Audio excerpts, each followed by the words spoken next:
Siemanko, zapraszam do kolejnego poradnika z gry Total War Warhammer 3. Tym razem porozmawiamy o frakcji Kataju. Mamy też w niej 3 bohaterów, troszkę ich omówimy. Zrobiłem taki materiał typu do 20 tur, jaki jest progres z każdym tym bohaterem. Jeśli chodzi o zaczynanie na mapie, 2 Katajców pierwszych, którzy są już od bardzo dawna, zaczynają w jednym prawie miejscu.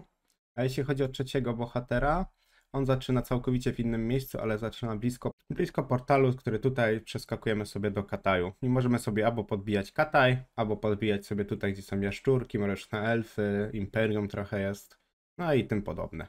Jeśli chodzi o efekty frakcji, chwilowo najnowszy bohater Xianbo z dodatku, który niedawno wyszedł, ma najlepsze efekty frakcji, ponieważ ma umowy handlowe, które są wtedy widoczni ci wszyscy playerzy. Widzisz całą mapę z osób, którym masz umowę handlową. To jest bardzo dobre. Stosunki dyplomatyczne, wielki KTM plus 20 też bardzo dobre. Jeśli chodzi o tempo badań, no nie ok. Limit astronautów też ok. Utrzymanie jednostek oneksonowych kruków z efektów Lorda. No to wydaje mi się, że to będzie średnie, ale jak ma, to ma. Jeśli chodzi o Xiao Ming, nie wiem czy dobrze wymawiam. On posiada bonusy efekty frakcji do karawan. Na karawanach bardzo dużo Kataj zarabia, więc to warto puszczać, ale to potem ci pokażę już na mapie. Utrzymanie dla jednostek ogrzych najemników, ja osobiście nie wiem, czy bym kiedykolwiek tego używał, no ale fajnie, że jest. Pancerz dla jednostek walczących plus 15. To jest bardzo dobry efekt, bo Kataj nie dość, że już ma bardzo dużo pancerza w jednostkach, to jeszcze kolejne 15 dużo daje. Efekty Lorda, utrzymanie jednostek walczących w zwarciu. To jest dobre, bo jednostek w zwarciu przeważnie będziesz miał co najmniej gdzieś połowę, a druga połowa to będą albo strzelcy, albo artyleria. Tym bardziej, że artyleria Kataju, na przykład flara ognistego deszczu jest cholernie mocna, bardzo duży zasięg, rozpryskowe uderzenie, więc po prostu jeśli chodzi o piechotę, no to piechotę ona strasznie niszczy. Jest jeszcze kolejna bohaterka, Miao King, nie wiem czy dobrze wymawiam. Jeśli chodzi o efekty frakcji, no szału szczerze nie ma. To jest bohaterka, która bardziej idzie w dystansowe jednostki, dlatego ma efekty na przykład Lorda minus 50 do utrzymania dystansowych. Fajnie, no bo jeśli chodzi o Kataj, oni mają i dystansowych dobrych, i kawalerię też nie najgorszą. No, wszystko jest w miarę dobre. Oni mają na przykład podwieżną dżonka. Zasięg 360 też dosyć spory i 560 z siły pocisku, więc też bardzo mocna machina oblężnicza, na kawalerii, na wszystko się tak naprawdę sprawdzi. I też duży plus, że ona jednak lata, więc na dole piechota, kawaleria jej nie dojedzie, nie? Jeśli chodzi, który z bohater jest najlepszy, moim zdaniem najlepszy jest w kolejności ten, a potem ona. Ona ma trochę najgorzej, bo ona też broni tych bram, ale dużą zaletą bronienia tych bram, że tam armie chaosu się rozpadają na tych bramach, więc dużo dochodu dostajesz za każdą walkę. Jeśli chodzi o progres każdego Kataju, jeśli chodzi o nefrytowy dwór, wydaje mi się, że on najlepiej wychodzi, jeśli chodzi o kwestie finansowe, podbicie, no i ilość armii, na której się dało zdobyć do 20 tury. Potem w kolejności jest zachodnie prowincje. Bardzo dużo armii, bardzo dobrze w miarę, jeśli chodzi o budynki. Z dochodem już ciut gorzej, ale nie ma źle. No ona wychodzi, ta kobitka nasza niestety najgorzej. Jeśli chodzi o dochód, armię, no jest dramat trochę. Ale zaraz odpalę każdą z tych kampanii, żebyś sobie zobaczył co i jak. Omówimy też trochę jednostki, budynki, co warto, co nie warto, ale to też oczywiście moim zdaniem, więc nie zawsze musisz 100% się tego sugerować. No to ruszamy po kolei. Nefrytowy dwór. I oto mamy właśnie progres nefrytowego dworu, czyli tego najnowszego bohatera z dodatku. Jeśli chodzi o samego bohatera, on jest bardzo mocny, bo ma bardzo duże statystyki. Jeśli chodzi o siłę na świecie, no 36, nie ma źle. Oni tak w sumie pokonałem tu wszystkich tych podstawowych przeciwników. Jedynie co może mieć ciężko z elfami, nie wiem jak oni sobie tam będą z nimi radzić. Ale na dole mamy na przykład Imperium i już trochę kawałku ziemi mamy tutaj. Jeśli chodzi o rozbudowę, no bardzo na wszystko nas szczerze stać. Więc teraz możemy na przykład defensywnie sobie wszystko budować i robić jak najlepsze jednostki. Jeśli chodzi o jednostki, to poruszymy na samym końcu. Jak już skończyłem podsumowanie każdych tych 3 bohaterów. Więc jak widzisz, kasa jest ok, armia jest w miarę ok, tereny bardzo łatwo podbić, wszystko na automacie było walczone, nie musiałem nawet specjalnie walczyć. Jedynie co, to jeśli masz te jaszczurki tutaj, one są pomarańczowe, nie pamiętam jak tam się ta frakcja nazywała dokładnie, no to na niego lepiej zapolować gdzieś 2 armiami.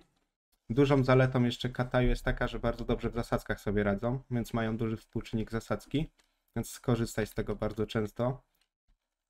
No i co? Jeśli o nefrytowym dworze, to tyle. To przejdziemy teraz do kolejnej frakcji. Dobrze, teraz przechodzimy do drugiego bohatera Zhao Minga. Moim zdaniem to jest drugi najmocniejszy bohater Kataju. Jeśli chodzi o armię początkową, ma bardzo mocną, więc bardzo mocno może progresować, jeśli chodzi o podbijanie ziem. Tak jak widzicie, dosyć sporo tych ziem sobie podbiłem. I to szczerze bez wysiłku. Tutaj były wampiry, tu były skaweni. No skaweni i wampiry, no to jeśli chodzi przeciwko Katajowi, no to oni się sami rozpadają. Tutaj na początku był jakiś tam kataj taki do pokonania, więc też dosyć łatwo. Jeśli widzicie, jeśli chodzi o kasę, to już tutaj jest całkiem inaczej, nie? Tam mieliśmy 24 000, no tu jest 1200.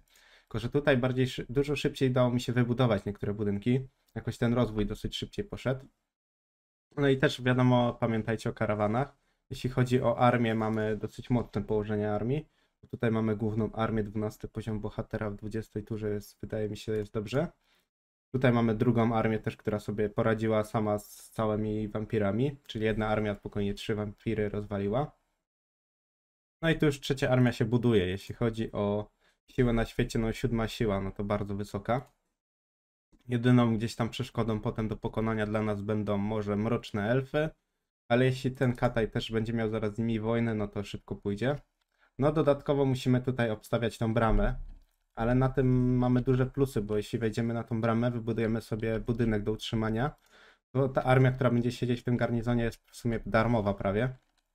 I dodatkowo co chwilę będą nas atakować słabe armie chaosu, więc dodatkowy zarobek. Tak samo tą frakcją, jak będziemy o niej mówić, to jest ta sama zasada, więc raczej pominiemy mówienie też o tym samym. Dodatkowo najlepiej sobie podbić tutaj cały ten Kataj, a potem wydaje mi się ruszyć w tą stronę. No chyba, że po prostu pomóc tutaj Katajowi rozwalić ten chaos i potem sobie możemy iść spokojnie w lewą stronę mapy, nie? Jeśli chodzi o tego bohatera, no bardzo mocna armia. Też dodatkowo przez to, że ma bonusy, bardzo dużo tych bonusów do pancerza, bo on ma plus 15 na samym starcie, tu możemy jeszcze bardzo szybko wykupić plus 10. Tutaj tak samo do broni. No bardzo mocny moim zdaniem bohater i ta armia. Więc to jest jako taki drugi top. No i teraz poruszymy trochę kwestię ostatniego bohatera. Tam będzie najkrócej do mówienia, bo no wyszło trochę najsłabiej. Wiadomo, każdy scenariusz może potoczyć się troszkę inaczej, bo tutaj na przykład gdzieś przegramy bitwę, tu nie przegramy. No to jest kwestia wszystkiego, jak się tam potoczy. Ale wydaje mi się, że to jest dosyć jasno pokazane. No to przyszedł czas na trzeciego bohatera. Czy tam bohaterkę biorą, miał Link. I ona sobie, powiedzmy, że no poradziliśmy sobie, bo obroniliśmy 2 bramy, bronimy 2 bramy, mamy prawie 2 pełne armie. Jedynie co to tutaj nam na trzeciej bramie przeszli. No ale wydaje mi się, że łatwo ich tam sobie wyłapiemy i obronimy tą trzecią bramę. No i zarobek na tych bramach jest dosyć spory, bo tam przeważnie po 2-3 tysiące za walkę. Więc wtedy możemy sobie spokojnie budować budynki, robić lepszą armię, ustawić tutaj lepsze armie i spokojnie podbijać resztę. Tu widzę, że skaweni dosyć ostro poszaleli. Nie wiem jakim cudem, no ale dobra. Co tu jeszcze możemy powiedzieć? No bohaterka jak bohaterka, jest to czarodziejka. Wydaje mi się, że słabsza mimo wszystko od tamtego wcześniejszego bohatera, ale mogę się tutaj mylić. Jeśli chodzi o armię początkową, ona bardziej na armiach dystansowych stoi, więc tutaj powinniśmy mieć więcej dystansowych, żeby też utrzymanie armii było niższe. Możemy teraz porozmawiać też trochę o jednostkach Kataju, co warto budować, co nie. I troszkę naruszyć o technologii. Zacznijmy od budynku, bo to jest, wydaje mi się, jedna z najważniejszych rzeczy. Wiadomo, jak są jakieś budynki unikatowe, warto je budować, jeśli te cechy dla nas gdzieś tam odpowiadają do naszego trybu gry. Jeśli chodzi o Kataj, bardzo dobry budynek na samym początku, coś takiego jak obóz ćwiczebny i sobie go najlepiej rozwinąć na przykład, może być nawet w jakiejś pobocznej prowincji, bo to jest tylko do 3. poziomu, więc w każdej prowincji, znaczy w każdej osadzie można to rozwinąć. Mamy bardzo mocne jednostki, dużo pancerza, dużo sił ataku, duża ilość jednostek, więc to jest bardzo fajna metoda, żeby coś dużo ogarnąć tanim kosztem. Tym bardziej, że te jednostki też są bardzo tanie w utrzymaniu. Drugim moim zdaniem najlepszym wyborem to jest jakoś jak najszybciej zbudować sobie coś takiego jak kuźnia Nangu, bo tutaj mamy flara ognistego deszczu, to jest bardzo mocna jednostka artylerii. Takie 2, 3, 4 nawet do armii i spokojnie samą piechotę rozlecą. Dlatego warto też mieć na przykład halabardzistów, bo moim zdaniem najlepsza armia to jest coś takiego, typu, nie wiem, nefrytowi wojownicy na samym początku, dodatkowo trochę kuszników, nie wiem, mogą być ci lub ci, to nie ma znaczenia, ci mają po prostu tarczę, więc więcej potem dystansu, jeśli będą walczyli wręcz. Halabardzistów też 2-3 oddziały.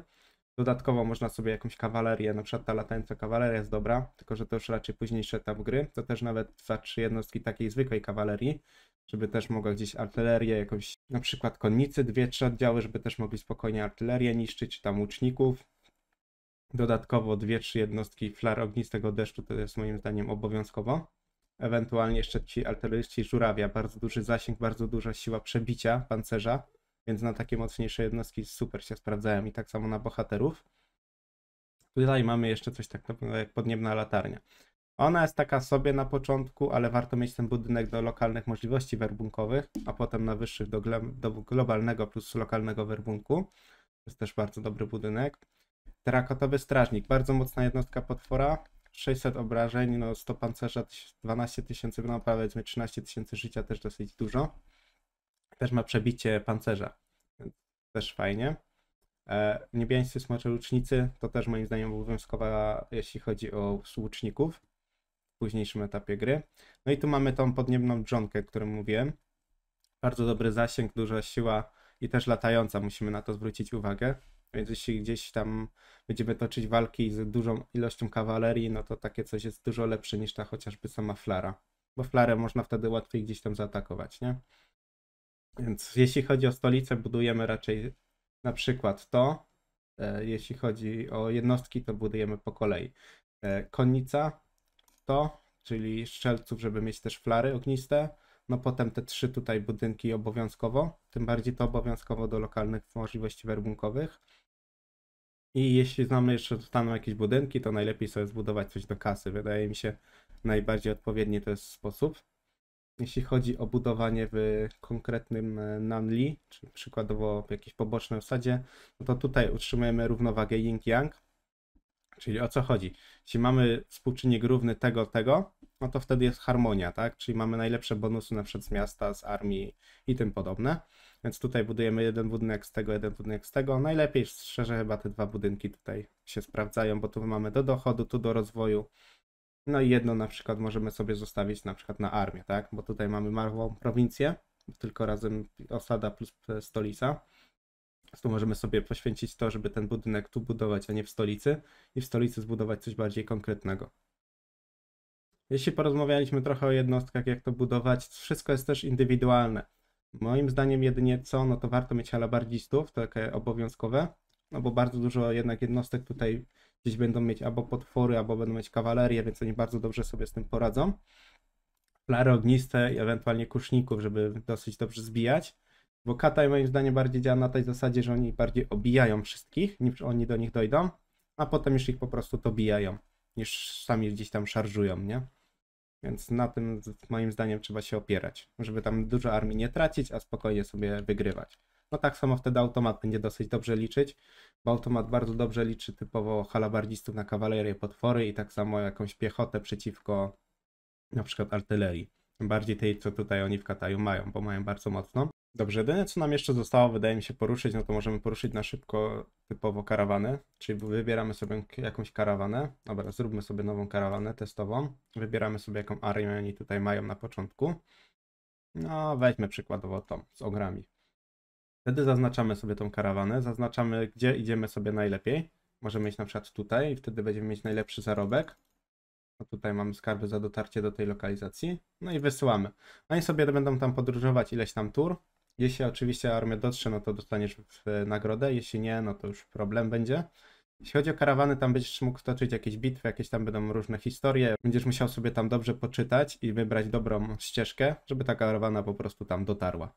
Jeśli chodzi o technologię, tutaj z tego co zauważyłem, no technologia bardzo się rozdziela na po prostu yin-yang, czyli bardziej utrzymanie jednostek, bo dolna ścieżka jest dla łuczników, dla bonusów dla łuczników, dla pancerza, bardziej takie obronne. Jeśli chodzi o obrzęd u góry, to mamy na przykład do bardziej takich atakujących jednostek, czyli po prostu piechoty, konnicy, potworów, latających. Technologię tak naprawdę warto sobie przeczytać najpierw wszystkie gdzieś tam drzewka i które wybrać, Na pewno warto na samym początku iść sobie tutaj w ten dół i w tą górę, z tego względu, że masz minus 10% do utrzymania wtedy wszystkich jednostek. Na 10% no przy większej potem armii no dosyć dużo ci da w budżecie, więc to zostawiam raczej, żebyś sobie sam zdecydował, co tam najlepiej wybierać. Wydaje mi się, że warto równo po prostu w miarę z tym iść. Jak to w równowadze yin-yang. Jeśli chodzi jeszcze o yin-yang, bo tutaj mało co wspomniałem, to masz coś takiego. Aktualna równowaga w harmonii. Tutaj mamy wszystko na plusie. Utrzymanie armii w prowincji, czyli jest armia w tej prowincji, no to masz super utrzymanie. Tutaj na przykład mamy gorszy efekt, bo tu mamy coś źle wbudowane, bo mamy, widzisz, mamy zrobione yang, a nie mamy ying, ale ying dopiero będziemy mieć na kolejnej gdzieś tam turach. Więc warto utrzymywać te efekty, tym bardziej, że to jest zasięg na mapie kampanii, więc to tym bardziej jest bardzo ważne. Wydaje mi się, że poruszyłem wszystkie kwestie, że dosyć dobrze to tam wytłumaczyłem. No trochę zajęło mi przygotowanie tego materiału, bo chociażby zagranie każdą frakcją z 20 tury to jest tak około 30-40 minut. Więc warto co pamiętać, dobrze zbudować armię, dużo artylerii, żeby obijać te jednostki, nim one do ciebie dojdą. Utrzymywać równowagę yin-yang, to też jest bardzo ważne. W technologii iść w miarę równo, żeby po prostu mieć utrzymanie i tych jednostek, plus bonusy i do tych, bo to jest bardzo ważne, więc sobie zawsze przeczytaj. Wysyłanie karawan, no bo to jest twoje też dodatkowe źródło dochodu, a nie każda frakcja to posiada. I bronienie tych bram też jest bardzo ważne, bo nie dość, że na tym zarobisz, no to też chaos nie przejdzie. Jeśli chodzi jeszcze o bronienie bram, to masz zagrożenie bastionu. Im większe, tym wtedy więcej armii atakuje na raz. Im bardziej każda brama jest obstawiona, tym mniejsze tutaj jest zagrożenie, więc to rzadziej gdzieś tam będą chyba trzy. Więc wydaje mi się, że wspomniałem już chyba o wszystkim, nawet w podsumowaniu. Najlepszym bohaterem chwilowo wydaje mi się jest ten najnowszy, no pewnie dlatego, że jest najnowszy, więc też ma lepsze jakieś gdzieś tam buffy i lepszy też start. Opowiedz też najlepiej swoją opinię, zostaw lajka, jeśli ci się podobało, jeśli ci się nie podobało, zostaw komentarz, co mam poprawić, co gdzieś powiedziałem źle, bo warto, żeby też ktoś wyłapał te błędy i na przykład przekazał początkującym, żeby lepiej wiedzieli, jak zacząć, tak? No co, w tyle mogę powiedzieć, więc koniec. Dzięki za oglądanie i do następnego. Hej!